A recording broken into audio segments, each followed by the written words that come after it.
In this last section of this series, I would like to show you how a non-access point client reacts to these access points. So I have here a client which has two types of clients.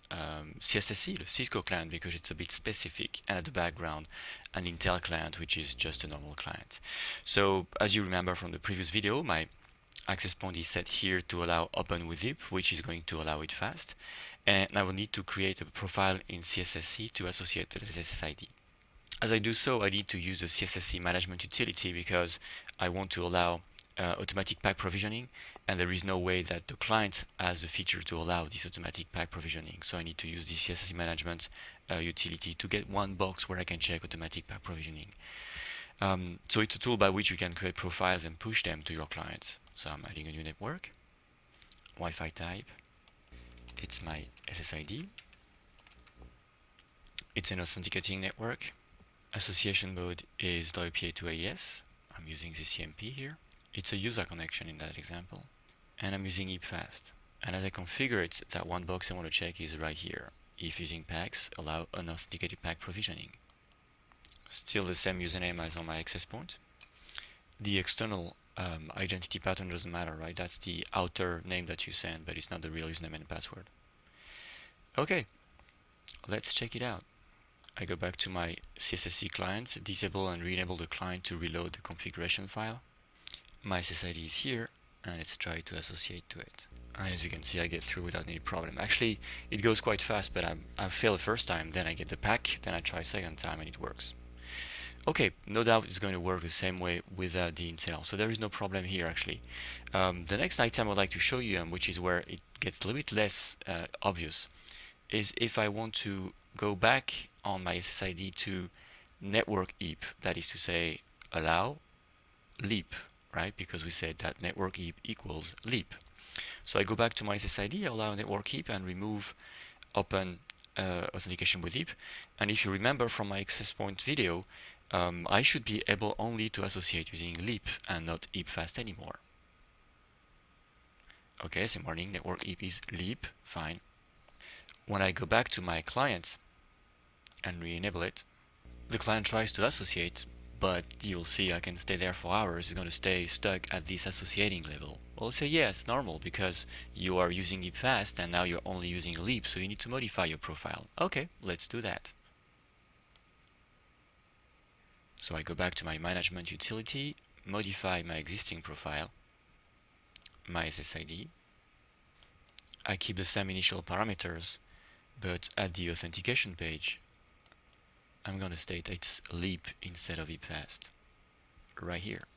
So my AP is using network EAP, and my client is now happily using leap as well because it's network EAP.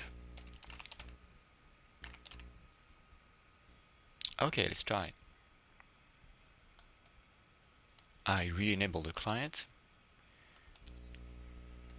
Long story short, I can still wait here for hours. It's going to stay still at this stage, associating. It's not going to work again. And this is not because of the configuration of my access point. It's because of the CSSC being special. If I use another client, the Intel client for example, it's going to work perfectly fine. Let's do it. So I'm disabling the CSSC and switch over to the Intel client on the same machine, so you can see that it's not something which is linked to the card or anything like that. It's just the client utility itself. Trying to connect to my SSID.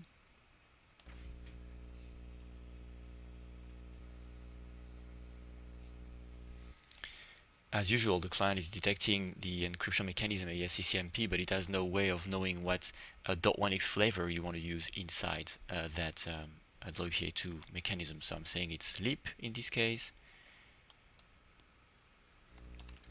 Username Jerome, password Jerome.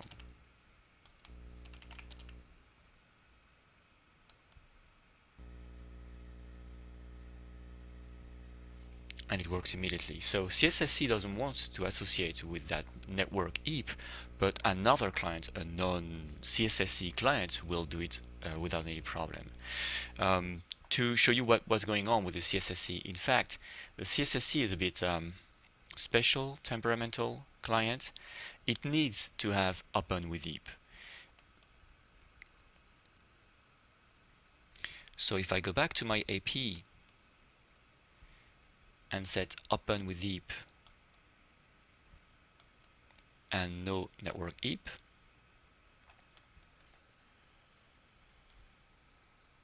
if I go back to my client,